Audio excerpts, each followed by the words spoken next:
Live from Fargo and serving you on TV, online, and on the go, this is Valley News Live at 5. Breaking news out of West Fargo. A 53-year-old Fergus Falls, Minnesota man is behind bars after an online undercover child sex sting operation. Police say Barry Ryken is charged with luring a minor by computer and possession of meth after he responded to an online ad by an undercover officer who was posing as a 15-year-old girl. During online conversations with the officers, Ryken allegedly agreed to meet with the teenager for the purpose of committing sex acts with her at a hotel. Reportedly, he went to a hotel yesterday in the 800 block of 32nd Avenue East in Fargo to meet up with her. Officers also found meth when they arrested Ryken. He's currently being held in the Cass County Jail. Another story that's developing out of West Fargo involves a high-speed chase with a man who's suspected in several investigations in the FM area. Police responded to a call of a suspicious person in the 1000 block of 3.5 Avenue East and saw a man passed out in a vehicle. Officers approached the vehicle, saw a weapon in his lap, which they removed. They woke him up and started questioning him, but say he gave false information. Then he drove away, leading police on a high-speed chase with speeds reaching 90 miles per hour and leading into Fargo. Police called off the pursuit for safety reasons. If you look ahead, you'll see potential snow in the forecast. So let's stay focused on tonight and the weekend. Hutch, how's it looking? Well, tonight we're looking very quiet. There is a pretty significant storm system that's bringing some wintry conditions to much of South Dakota all the way into central Iowa near Des Moines. That system stays to our south this evening, but our southern and western counties may see an increase in clouds as a result. So for this evening across the area, we'll see temperatures slip out of the upper 30s into the low 30s, and then after sunset, we'll succumb to the 20s. We may have a few high clouds drifting into our area as a result of that storm system well to our south. Temperatures cool where we stay clearer up north. We'll see the teens by bedtime tonight in Grand Forks. Fairly quiet through the weekend. We'll have details on what you can expect for your St. Patrick's Day coming up here in a moment, but we're eyeballing a chance for accumulating snow early next week. I'll have the latest on that as well here in a few minutes. Okay, thank you, Hutch. Family and friends paid their last respects today to a former North Dakota governor. George Sinner passed away at the age of 89, his family confirmed last Friday. He was North Dakota's last Democratic governor, serving from 1985 to 1992. His service was held at Nativity Church in Fargo, with a private burial taking place in Castleton, where Sinner also grew up. Just into the newsroom, Becker County is asking for your help in finding a missing man. The sheriff's office says 29-year-old Eric Sheldon Hambleton was reported yesterday missing by his family. He was last seen on Saturday near Cormorant Village.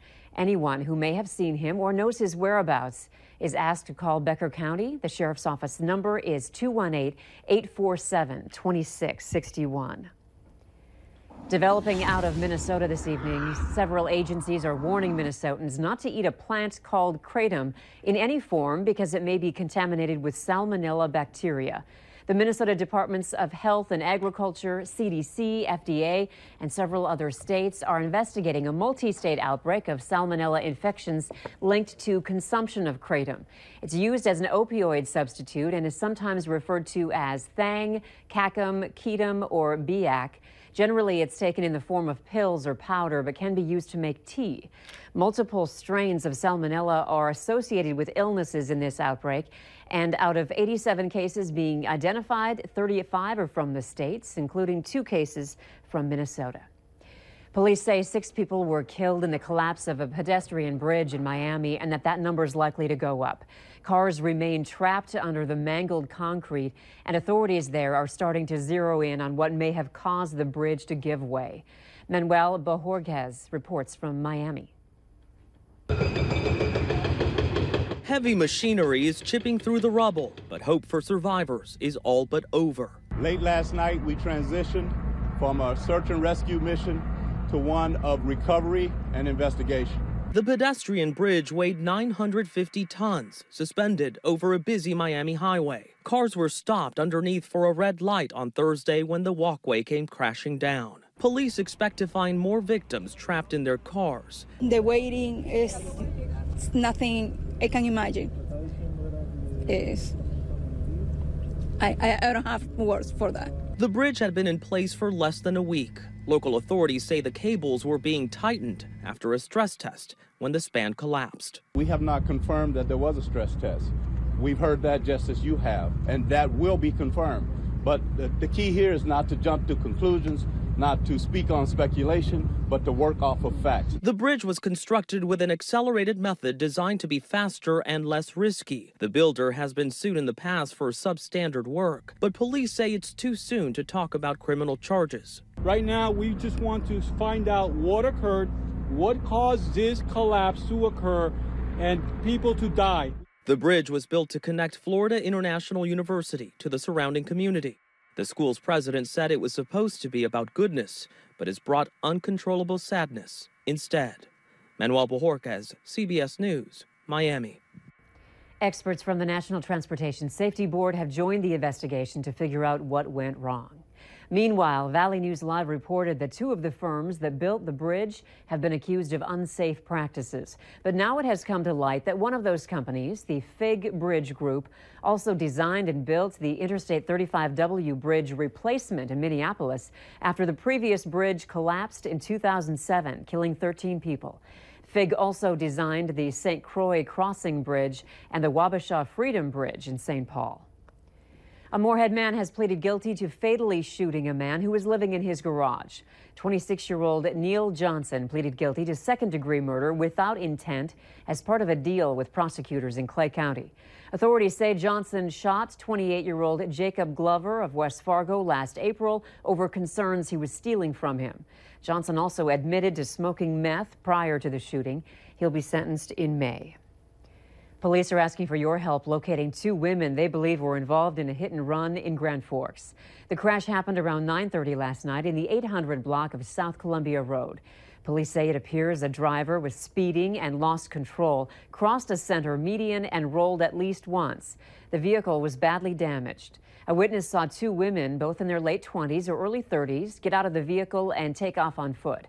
Officers couldn't find the women and say they may have injuries. If you have any information, you can contact Grand Forks Police. The final fugitive captured in Jamaica in a lottery scam targeting Americans has been brought to North Dakota to face U.S. charges. Gareth Billings made his initial appearance in U.S. District Court yesterday. He's among a group of 15 suspects still being prosecuted in what's believed to be the first large-scale Jamaican lottery scam tried in U.S. courts. Authorities say at least 90 Americans lost a total of more than $5.7 million. A federal investigation resulted in conspiracy, fraud, and money laundering charges against 27 people. All have pleaded guilty or been convicted, except Billings and two other suspects.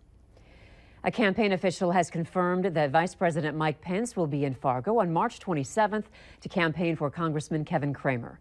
Pence will be in town to talk about how the Tax Cuts and Jobs Act will impact you, North Dakota, and our country. The event will be held at the Delta Marriott Hotel at 2 p.m. Doors open at noon. Also, former Vice President Joe Biden will be attending the annual North Dakota Democrats Convention noon luncheon tomorrow in Grand Forks and helping campaign for U.S. Senator Heidi Heitkamp. 3 Democrats are running for the House seat that Republican Kevin Cramer is vacating. The convention will be held at the Alara Center, and be sure to join Valley News Live as we'll be covering the event. Some pacifiers and teethers are being recalled. What you need to know to keep your little ones safe. Still ahead tonight.